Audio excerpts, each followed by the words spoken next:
Hello friend, welcome back. स्वागत है आप सबका teaching with Vivek YouTube channel पर। आज हम लोग पढ़ने वाले हैं बिहार जीके। बिहार जीके के उन महत्वपूर्ण प्रश्नों को हम लोग सॉल्व करेंगे जो आने वाले बीपीएससी एग्जाम के लिए बेहद यूजफुल होंगे। तो आइए शुरू करते हैं आज के वीडियो को। आज का पहला प्रश्न है कि बिहार का राजकीय मेधा दिवस किस तिथि को मनाया जाता है? 22 मार्च, 1 अप्रैल, 3 दिसंबर या 5 अक्टूबर को? तो यहाँ पर जो लोग आंसर ए कर रहे हैं वो बिल्कुल गलत होंगे। 22 मार्च को बिहार दिवस मनाया जाता है बाबू। क्या? बिहार दिवस के रूप में हम लोग मनाते हैं। कब? 22 मार्च को। लेकिन यहाँ पर पूछा गया है आपसे राजकीय मेधा दिवस। राजकीय मेधा दिवस कब मनाया जाता है? तो यह मनाया जाता है 3 दिसंबर को। ऑप्शन हमारा कौन सा? सी ऑप्शन एकदम करेक्ट हो जाएगा। क्लियर है? चलो आगे बढ़ेंगे अगले प्रश्न की ओर। अगला प्रश्न दो क्या कह रहा है?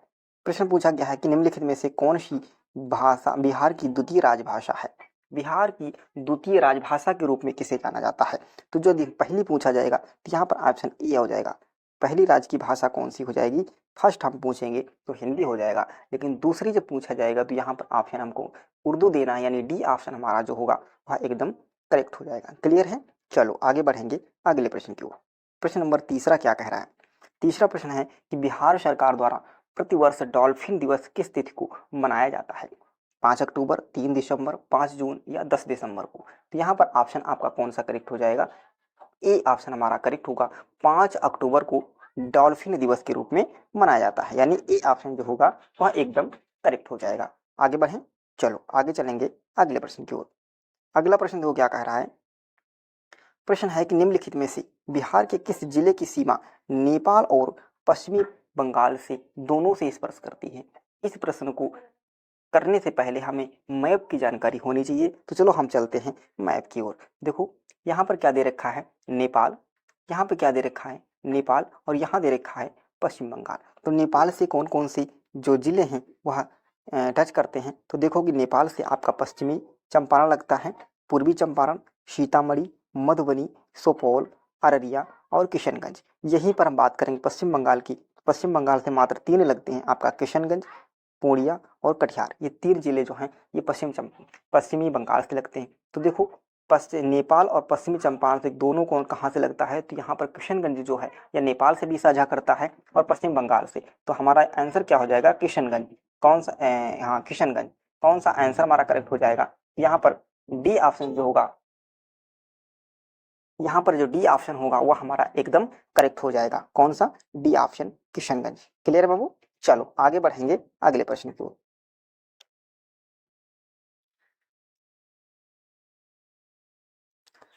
अगला प्रश्न है कि बिहार का 38वां जिला कौन सा है? बिहार का 38वां जिला। यहाँ एक प्रश्न में 2 प्रश्न है। क्या? पहला प्रश्न है कि बिहार में कुल कितने जिले हैं? तो आपका आंसर आना चाहिए कितने? 38 जिले हैं। और 38वां जिला से पूछा गया है तो कौन सा होगा? अरवल, यानी ऑप्शन हमारा सी जो होगा वह करेक्ट हो जाएगा। आगे बढ़ेंगे प्रश्न नंबर 9 की तरफ। अगला प्रश्न देखो क्या कह रहा है कि बिहार में प्रमंडलों की संख्या है। कितने प्रमंडल हैं? तो बिहार में प्रमंडलों की संख्या कितनी है? 9। ऑप्शन हमारा कौन सा करेक्ट हो जाएगा? बी ऑप्शन जो होगा वह करेक्ट हो जाएगा। क्लियर है? चलो आगे चलेंगे प्रश्न नंबर 10 की ओर। कह रहा है जनसंख्या घनत्व में बिहार का भारत में कौन सा स्थान है? तो जनसंख्या की घनत्व में बिहार का जो भारत में कौन सा स्थान है? तो पहला स्थान है, यानी फर्स्ट स्थान है। क्लियर है? पहले स्थान पे है। चलिए यदि लास्ट में पूछेंगे कि जनसंख्या घनत्व से सबसे कम कहाँ की है? तो आपको होगी अरुणाचल प्रदेश की। कहाँ की बाबू? अरुणाचल प्रदेश की होगी। बिहार का जनसंख्या घनत्व कितना है? तो आपको होगी 1106। कितना है बाबू? 1106। क्लियर है? चलो आगे बढ़ेंगे अगले प्रश्न की ओर। अगला प्रश्न क्या कह रहा है कि बिहार राज्य की स्थापना कब की गई थी? तो बिहार राज्य की स्थापना की गई थी 1 अप्रैल 1912 को, यानी ए ऑप्शन जो होगा हमारा एकदम करेक्ट हो जाएगा। आगे हम लोग बढ़ेंगे अगले प्रश्न की ओर। अगला प्रश्न क्या कह रहा है? बिहार का क्षेत्रफल कितना है? बिहार का क्षेत्रफल कितना है? तो बिहार का क्षेत्रफल है 94,163 वर्ग किलोमीटर, यानी ऑप्शन हमारा कौन सा हो जाएगा? ए ऑप्शन जो होगा वह एकदम करेक्ट हो जाएगा। आगे चलेंगे अगले प्रश्न की ओर। अगला प्रश्न देखो क्या कह रहा है कि निम्नलिखित में से क्या कह रहा है? निम्नलिखित में से बिहार का उत्तर से दक्षिण विस्तार कितना होगा? उत्तर से दक्षिण विस्तार पूछा गया है। ध्यान रखिएगा, यहाँ पर क्या होगा? उत्तर, नीचे क्या होगा? दक्षिण, यहाँ क्या होगा? पश्चिम, यहाँ क्या होगा? पूर्व। जब आपसे पूछा जाएगा उत्तर से दक्षिण विस्तार कितना होगा, तो यह विस्तार होता है आपका 345। कितना होगा है 345। यदि आपसे पूछा जाएगा पूर्व से पश्चिम विस्तार कितना होता है, यह पूर्व से पश्चिम होता है। क्या पूर्व से पश्चिम, पूर्व से पश्चिम, पूर्व से पश्चिम विस्तार कितना होगा 483 किलोमीटर। आपसे पूछा गया है उत्तर से दक्षिण, तो यहाँ पर ऑप्शन सी जो हमारा होगा वह करेक्ट हो जाएगा। क्लियर है, सी ऑप्शन जो होगा हमारा एकदम करेक्ट होगा। आगे बढ़ेंगे अगले प्रश्न की ओर। अगला प्रश्न देखो क्या कह रहा है। प्रश्न है कि बिहार का सबसे दक्षिणतम जिला कौन सा है। सबसे दक्षिणतम जिला कौन सा है, पटना, मुंगेर, सहरसा या गया।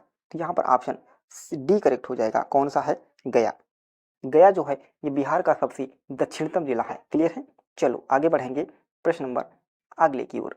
अगला प्रश्न क्या कह रहा है कि क्षेत्रफल की दृष्टि से बिहार का भारत में कौन सा स्थान है। तो क्षेत्रफल की दृष्टि से कौन सा स्थान है, तो आप कहोगे 12वां।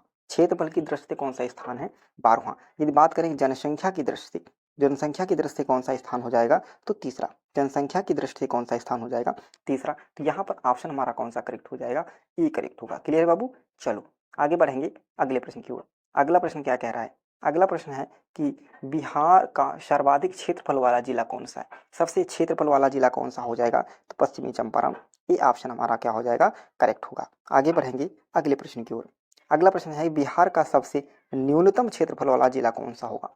सबसे न्यूनतम क्षेत्रफल वाला जिला कौन सा हो जाएगा, तो यहाँ पर ऑप्शन आपका डी करेक्ट हो जाएगा। कौन सा है, शिवहर हो जाएगा। कौन सा, डी ऑप्शन जो हमारा एकदम करेक्ट होगा।